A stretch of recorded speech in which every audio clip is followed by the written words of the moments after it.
ليش العرب لقبوا البصرة بقبة الإسلام وخزانة العرب وعين الدنيا؟ نتعرف بهذه الحلقة عن تاريخ البصرة وشلون نشأت وليش مهمة للعرب والمسلمين. وإذا كنت مهتم بالتاريخ والمواضيع التاريخية فتابع الصفحة. البصرة كموقع موجودة من أيام الأكاديين، ويقال إنه الإسكندر المقدوني بنى بيها مدينة من أجل جيشه، لكن البحر أغرقها لاحقا. ثم بعد ذلك أصبحت قاعدة للجيش الفارسي، وصارت تعرف بالأبلة والخريبة. يعني قبل دخول المسلمين للعراق كانت تعرف بالأبلة والخريبة. وصلها الجيش الإسلامي سنة 14 للهجرة بقيادة عتبة بن غزوان، وحين وصلها أرسل رسالة للخليفة عمر بن الخطاب يخبره بأهمية الموقع والمدينة. نص الرسالة بيها مقتبس بأنها فرضة البحرين وعمان والهند والصين، يعني هذه المدينة هي مركز هذه البلدان ومحط سفنها، وأيضا تعرف بأرض الهند. لذلك أخذ الأوامر بدخول هذه المدينة وفتحها للمسلمين، وبالفعل استطاع الجيش الإسلامي دخولها. بعد دخولها قرر عتبة بن غزوان قبل قدوم الشتاء أن يبني مدينة، فأرسل رسالة إلى عمر بن الخطاب بأن الشتاء قادم ولا بد من بناء مدينة حتى يتحصن بها الجيش. ولهذا الأمر أرسل رسالة خليفة عمر بن الخطاب إلى عتبة بن غزوان بأنه عليك بناء المدينة، لكن أن تختار المكان في مكان قريب من المرعى والماء. ولهذا السبب أجاب الخليفة عمر بن الخطاب برسالة إلى عتبة بن غزوان، وأخبره بأنه عليه أن يختار المكان من أجل بناء هذه المدينة، وأن يكون قريب من الماء والمرعى. وبالفعل أقام عتبة بن غزوان هذه المدينة وبناها وعرفت بالبصرة. فأرسل رسالة إلى الخليفة عمر بن الخطاب يخبره ببناء هذه المدينة ومكانها وكيف تم اختياره. فرد عمر بن الخطاب بأنها هذه المدينة إنها أرض نظرة، يعني هذه الأرض مكانها وبيئتها هي أرض تشرح العين والقلب، لأن ماكو مدينة جنوبها البحر والصحراء وشمالها الأهوار عبارة عن مسطحات مائية، وشقنها دجلة والفرات بالنص. فهذه المدينة كانت جميلة جدا في ذلك الزمان. ولهذا الوقت تعتبر البصرة أقدم مدينة وأول مدينة بناها المسلمون خارج شبه الجزيرة العربية. نجي على أهميتها بالفتوحات الإسلامية. بعد ذلك أصبحت البصرة مركز وقاعدة الجيش الإسلامي وانطلاقه من أجل تحرير العراق من الجيوش الفارسية.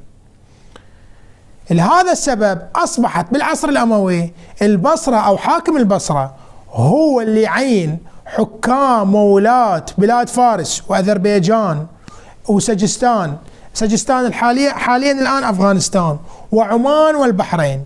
يعني والي البصرة وحاكمها هو اللي يتحكم بكل حكام هذه المناطق.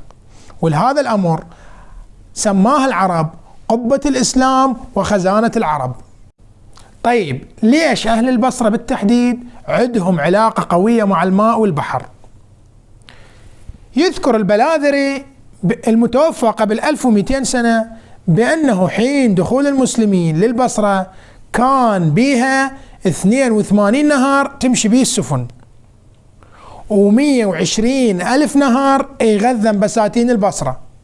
بساتين البصرة كانت تمتد عبارة عن نخيل، قدرت بذاك الوقت حسب قول البلاذري بأنها تمتد لمسافة 50 فرسخ، يعني بتقدير الوقت الحالي 250 كيلو، عبارة عن غابات مال نخيل.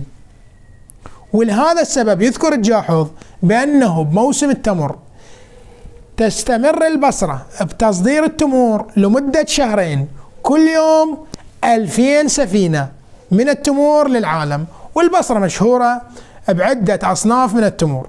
الأشقر وأم الدهن وغيرها من الأصناف، وأشهر أصنافها بالوقت الحالي هو صنف البرحي، انتشر بكل العالم، يعني العالم كله يأكل من تمر البصرة.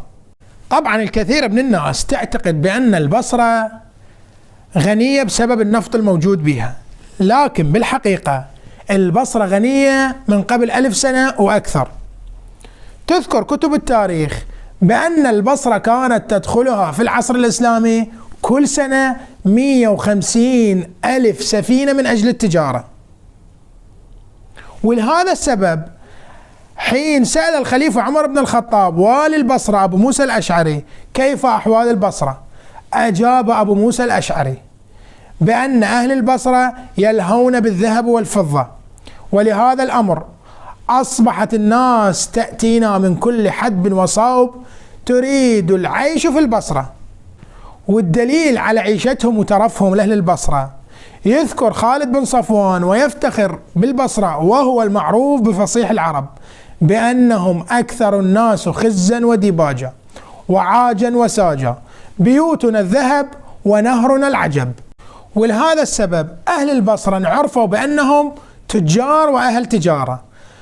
وأصبح هنالك مثل بكتب التاريخ بأنك لو مشيت من المغرب إلى حدود الصين ما دخلت مدينة إلا والتقيت بتاجر بصري. اشتهر أهل البصرة بأنهم يحبون النظافة، ولهذا الأمر أول المدن الإسلامية اللي بدأت تنبني بها الحمامات، حتى أصبح بها حمام مشهور جدا اللي هو حمام فيل، وكان يقال إنه هذا أفضل من حمام كسرى. وأصبح هنالك مثل عند العرب بأنه لو أردت الغنى فأبني حمام بالبصرة. البصرة رمز من رموز العرب ولعدة أسباب، فمثلا ينولد العربي ويسمع بأبطال الفاتحين والصحابة وغيرهم. بالبصرة وحدها مثلا مدفون بها 2 من الصحابة المعروفين اللي هو الزبير بن العوام وطلحة، وأيضا منه خادم الرسول هو أنس بن مالك، ومدفون بها أشهر مفسر أحلام بالتاريخ الإسلامي اللي هو ابن سيرين، بصري ومدفون بالبصرة. ولا ننسى الزاهدة العابدة المتصوفة رابعة العدوية، أصلها قيسية من البصرة. نجي على أثر البصرة العلمي ودورها بالتاريخ الإسلامي. كان بالبصرة أشهر الفقهاء في ذلك الوقت، ومن أشهر فقهاء البصرة الحسن البصري، كانت عنده حلقة بجامع البصرة. كان طلاب العلم يأتون إلى البصرة من أجل الاستماع إلى الحسن البصري من كل المدن الإسلامية. ومن حلقة الحسن البصري ظهرت لنا أبرز فرقة إسلامية امتازت بتفضيلها العقل على النقل، وهذه الفرقة كانت تعرف بفرقة المعتزلة، مؤسسها واصل بن عطاء البصري. وبسبب هذه الفرقة نقلت إلينا كتب الطب والفلسفة والمنطق والفلك، يعني بسبب فرقة المعتزلة البصرية ازدهرت الحركة العلمية اللي تخص الطب والفلسفة والفلك والفيزياء والعلوم الأخرى. ومن أشهر الفلاسفة البصريين الجاحظ وابن سيار والحسن بن الهيثم البصري، عالم الفيزياء والطب والفلك. ولهذا السبب وكالة ناسا أطلقت اسمه على أحد الفوهات في القمر تخليدا لذكرى الحسن بن الهيثم البصري، وهو أول من وضع أسس أو نظريا شلون تنصنع الكاميرا. والحكومة العراقية تخليدا لذكرى الحسن بن الهيثم البصري وضعت صورته على العملة العراقية. وأهم دور للبصرة وأثر لليوم بالمؤتمرات والجامعات والكتب هو أثرها في اللغة العربية. فالبصرة أو مدرسة البصرة هي اللي وضعت قواعد اللغة العربية، ولا يوجد في كل العالم سوى مدرستين، البصرة والكوفة للغة العربية. فأي شخص يخطأ باللغة العربية يقول سأذهب إلى مدرسة البصرة أو مدرسة الكوفة، ماذا تقول؟ في إعراب هذه الجملة. ولا ننسى بأن واضع أسس علم النحو والملقب بملك النحو وهو أبو الأسود الدؤلي إنسان بصراوي عاش ومات بالبصرة، ومن أشهر علماء اللغة العربية من أهل البصرة هم الخليل بن أحمد الفراهيدي وسيبويه عاش بالبصرة والأخفش وغيرهم من العلماء. بنفس الوقت أنتجت البصرة شعراء فطاحل منهم الفرزدق، وأيضا بالعصر الحديث السياب، وأشهر شعراء البصرة بالعصر العباسي واللي ترجمت أشعاره إلى اللغة الإنجليزية واللغات الأخرى، وهو أبو محمد القاسم الحريري المتوفى سنة 513 للهجرة. والمعروف عنده بمقامات الحريري تجدوها عند كل الأوروبيين وكل من يريد الاطلاع على الأدب والشعر العربي. وبالعهد العثماني كان العراق 3 ولايات اللي هي ولاية بغداد والموصل والبصرة، يعني مدينة مهمة جدا بالنسبة للعراق وبالنسبة للمنطقة. ولهذا السبب بالعصر العثماني أصبح الخليج العربي يعرف بخليج البصرة. وشفت بعض الناس معترضين على كرم أهل البصرة اللي شافوه زايد، بالعكس أهل البصرة كرماء بجيناتهم ومن قبل آلاف السنين.